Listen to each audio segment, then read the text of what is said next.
बहुत साल पहले एक गहरे और हसीन जंगल के किनारे एक छोटा सा कॉटेज था। वहाँ 3 बहनें रहती थी, अस्मा, नूरा और उमैमा। तीनों इतनी हसीन थी कि जंगल के फूल भी उन्हें देखकर शर्माने लगते थे। उनकी अपनी माँ का इंतकाल हो चुका था और कुछ वक्त बाद उनके अब्बा ने दूसरी शादी कर ली। लेकिन किस्मत को कुछ और ही मंजूर था। कुछ ही महीनों में उनके बाप का भी इंतकाल हो गया और वो तीनों अपनी जालिम सौतेली माँ रुखसाना और उसकी बेटी आयशा के रहमोकर्म पर रह गईं। आयशा शक्ल से बिल्कुल आम थी, मगर उसके दिल में तीनों बहनों के लिए बहुत जलन थी। वो हर वक्त उन पर हुक्म चलाती, अस्मा फ्रिज साफ करो, नूरा खाना पकाओ, उमैमा मेरे कपड़े धो। जबकि तीनों बहनें सारा दिन मेहनत करती, आयशा आईने के सामने बैठकर अपना मौन बनाती रहती। रुखसाना हमेशा आयशा का साथ देती और उन तीनों को नौकरानियों की तरह रखती। उनकी जिंदगी अंधेरों में घिरी हुई थी। एक दिन पूरी बस्ती में ढोल बजने लगे। शहर के शहजादे ने ऐलान किया था कि वो अपनी पसंद की शहजादी ढूंढने के लिए दरबार में एक बड़ी पार्टी रख रहा है। हर लड़की को वहां बुलाया गया था। जब ये खबर कॉटेज तक पहुंची तो अस्मा, नूरा और उमैमा की आंखों में चमक आ गई। क्या हम भी जा सकती हैं? उन्होंने उम्मीद से पूछा। लेकिन आयशा ने जोर से कहकहा लगाया, तुम तो मिट्टी में लथपथ नौकरानियां हो। शहजादा मुझे देखेगा, तुम्हें नहीं। रुखसाना ने तीनों बहनों की खूबसूरती देखकर डर महसूस किया कि कहीं शहजादा उन्हें पसंद ना कर ले। उसने एक अजीब शर्त रख दी, जो कोई भी आज जंगल से सबसे ज्यादा लूड इकट्ठा करके लाएगा, वही दरबार की पार्टी में जाएगा। बाकी सब घर पर रहकर काम करेंगी। सौतेली माँ को पूरा यकीन था कि आयशा को वो खुद मदद करके जितवा देगी, लेकिन तीनों बहनें हिम्मत हारने वाली नहीं थी। उन्होंने फौरन अपने पुराने कपड़े पहने और जंगल की तरफ निकल पड़ी, इस उम्मीद में कि शायद आज उनकी किस्मत बदल जाए। जंगल में दाखिल होते ही तीनों बहनें अस्मा, नूरा और उमैमा काम में जुट गईं। वो जानती थी कि ये उनका दरबार जाने का अकेला मौका है। उन्होंने भारी भारी लकड़ियां, वुड उठाना शुरू करके अपने गठरे, बंडल्स बनाए। गर्मी और थकान के बावजूद उनकी हिम्मत नहीं टूटी।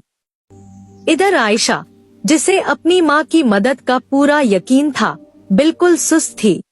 जब तीनों बहनें पसीने में शराबोर लकड़ियां भो रही थी, आयशा ने देखा कि एक घना साया दरख्त ट्री है। वो वहां जाकर लेट गई और ठंडी हवा के मजे लेने लगी। उसने सोचा, इन बेवकूफों को मेहनत करने दो, मेरी माँ तो मुझे ही जितवाएगी। तीनों बहनों ने इतनी लकड़ियां जमा कर ली कि उनका ढेर पहाड़ जैसा लगने लगा। लेकिन सूरज ढल रहा था और अब वक्त था घर वापस लौटने का। उन्हें डर था कि कहीं आयशा की चालाकी उनकी सारी मेहनत पर पानी ना फेर दे। जब अस्मा, नूरा और उमैम लकड़ियों के भारी गठरे लिए थकीहारी वापस लौट रही थी, तो आयशा ने उन्हें देखकर दांत पीस लिए। वो हैरान थी कि इन तीनों ने इतनी सारी लकड़ियां कैसे इकट्ठी कर ली। उसने फौरन एक मक्खनचोर मुस्कुराहट अपने चेहरे पर सजाई और उनके पास आई। अरे मेरी प्यारी बहनों, तुम तो बिल्कुल निढाल हो चुकी हो।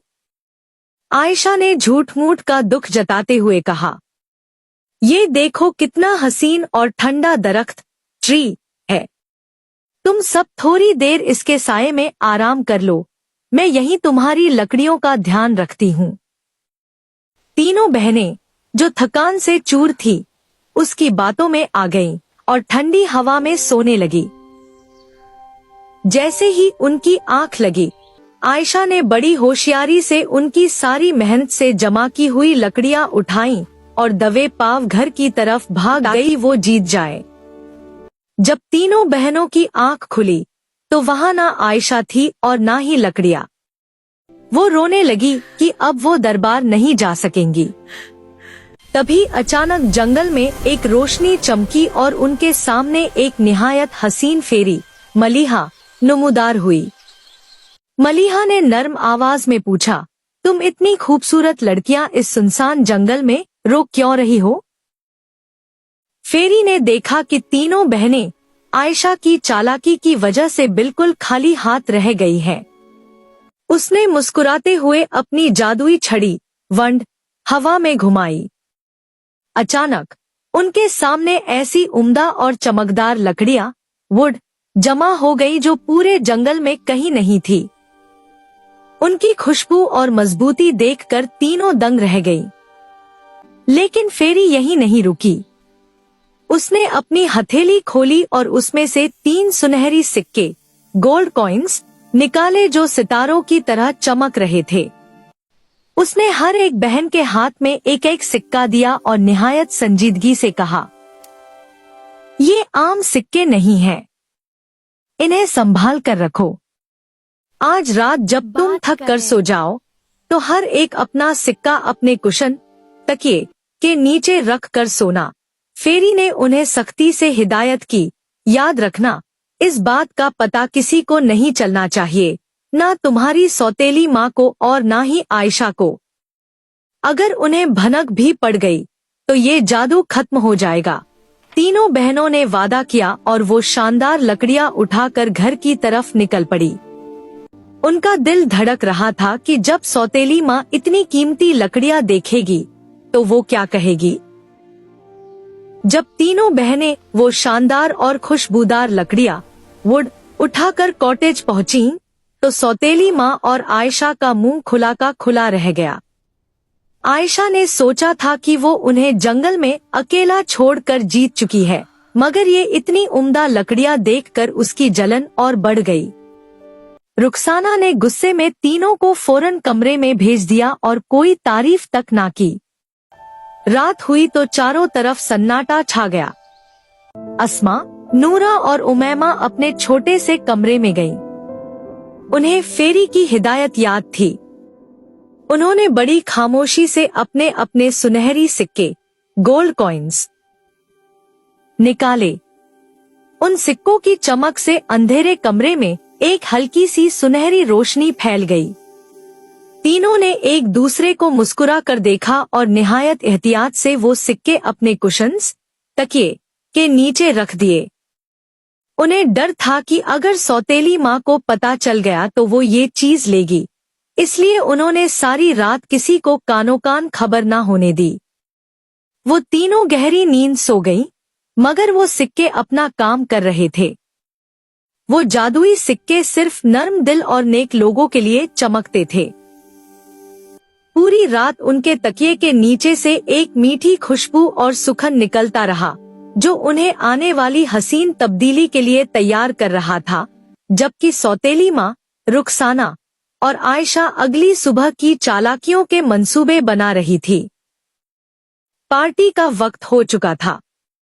रुखसाना और आयशा हसीन गाड़ी में बैठकर बड़े फख्र से शहर की तरफ निकल गए। जाने से पहले उन्होंने कॉटेज के दरवाजे को बाहर से मजबूती से बंद कर दिया ताकि तीनों बहनें किसी सूरत बाहर ना निकल सकें। अस्मा, नूरा और उमैमा कॉटेज की खिड़की से बाहर जाती हुई गाड़ी को देखती रहीं और उनकी आंखों में आंसू आ गए। वो रोने लगी कि उनकी सारी मेहनत जाया हो गई और वो शहजादे की पार्टी में कभी नहीं जा पाएंगी।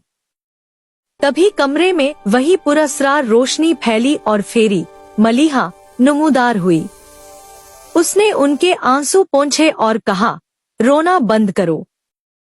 क्या तुम भूल गई कि तुम्हारे पास क्या है? जाओ, फौरन अपने कुशन के नीचे से वो गोल्ड कॉइन्स निकालो और कॉटेज के दरवाजे से बाहर निकलकर उन्हें जमीन पर रख दो। तीनों बहनों ने डरते डरते ऐसा ही किया। उन्होंने अपने कुशन से वो चमकदार सिक्के निकाले और दरवाजे की दरार से बाहर निकालकर उन्हें मिट्टी पर रख दिया। जैसे ही वो तीनों सिक्के जमीन से टकराए, उनमें से ऐसी तेज रोशनी निकली कि पूरा जंगल जगमगा उठा। जैसे ही वो 3 सुनहरी सिक्के जमीन से टकराए, एक ऐसा करिश्मा हुआ जो उन्होंने ख्वाब में भी नहीं देखा था। पहले सिक्के में से धुआं उठा और एक निहायत हसीन और शानदार शाही बग्गी कैरेज नमूदार हुई, जिसे 3 बर्फ जैसे सफेद और मजबूत घोड़े खींच रहे थे। दूसरे सिक्के से रोशनी निकलकर तीनों बहनों के गिर्द घूमी और उनके पुराने कपड़े खत्म हो गए।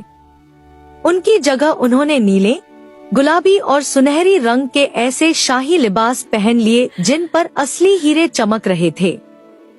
तीसरे सिक्के ने जमीन पर 3 जोड़ी निहायत नफीस और चमकदार जूते शूज पैदा कर दिए, जो उनके पांव में बिल्कुल फिट आ गए। अस्मा, नूरा और उमैमा अपनी खूबसूरती देखकर दंग रह गईं। वो बिल्कुल शहजादिया लग रही थी। उन्होंने मलिहा का दिल से शुक्रिया अदा किया। मलिहा ने मुस्कुराते हुए कहा, ये तुम्हारी सच्चाई का इनाम है। अब जाओ, पार्टी में दाखिल हो और याद रखना कि तुम्हारा मुकाबला सिर्फ खूबसूरती से नहीं, बल्कि अपने नर्म दिल से है। तीनों बहनें गर्व से बग्गी में बैठ गईं और घोड़े हवा से बातें करते हुए उन्हें दरबार की तरफ ले गए। जब वो शानदार सफेद घोड़ों वाली बग्गी दरबार के दरवाजे पर रुकी, तो हर तरफ खामोशी छा गई। सब लोग देखना चाहते थे कि ये 3 अजीमोशान शहजादियां कौन हैं। अस्मा, नूरा और उमैमा जैसे ही दरबार में दाखिल हुईं, उनके हसीन लिबास और पुरवकार चाल ने सबके दिल जीत लिए। शहजादा, जो अब तक सब लड़कियों से मिलकर थक चुका था, उन्हें देखते ही अपनी कुर्सी से खड़ा हो गया। उसने आज तक ऐसी सादगी और खूबसूरती का संगम नहीं देखा था। उसने आगे बढ़कर उन तीनों का इस्तकबाल किया। इधर आयशा और उसकी माँ एक कोने में खड़ी जल भुन रही थी। वो उन तीनों को पहचान नहीं पा रही थी, क्योंकि जादुई लिबास और फेरी के असर ने उन्हें बिल्कुल बदल दिया था।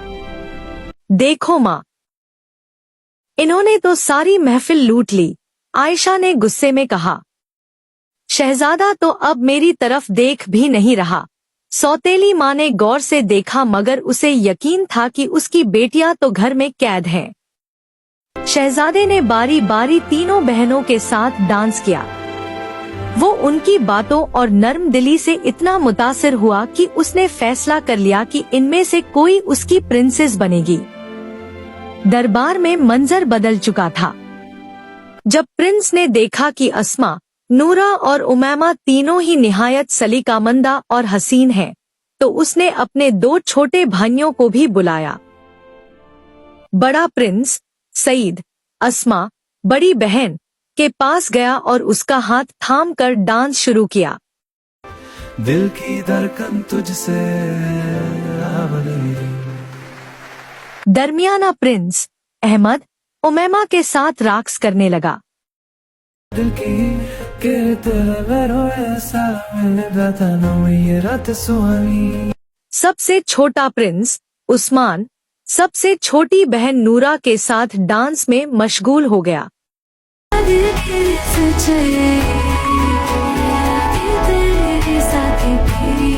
पूरा दरबार उन 3 जोड़ियों की खूबसूरती और उनके हसीन लिबास को देखकर अशाश कर उठा।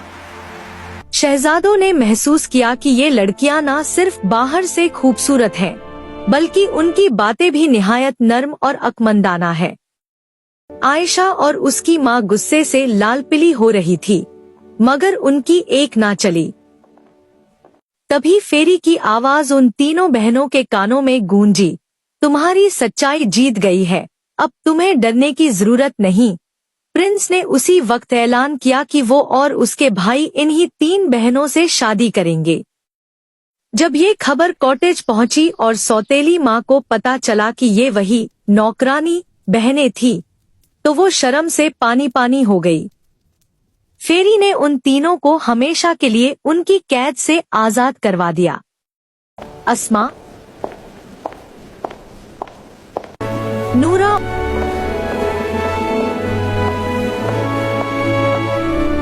और उमैमा ने अपने शहजादों के साथ महल में कदम रखा और हमेशा के लिए खुशी खुशी रहने लगी।